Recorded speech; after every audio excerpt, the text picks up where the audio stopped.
susar, herkes susar. Her yer kural, yıkın duvarları. Uğra, yanıma uğra, bir yazı tura. Bükelim tüm kolları. Koy koy, yeni bir kart, onu da geçeyim iyi bir fark. Sonra gidelim dili kurar, kapalı kapıya çeneni tak. Beni topla, verdiğin derin dili olsa.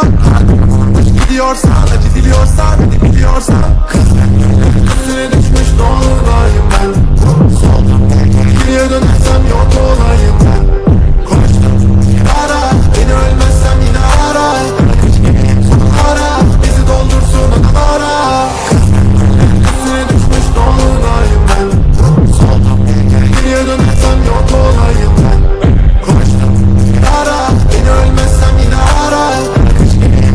Ara, bizi doldursun ara.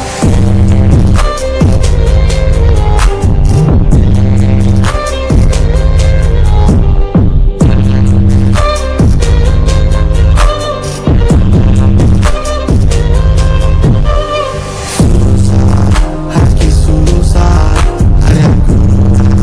Yıkın duvarları. Uğra, yanıma uğra, bir yazı tura. Bükelim tüm kolları. Normale döneceğim, hayatım versin istediğimi.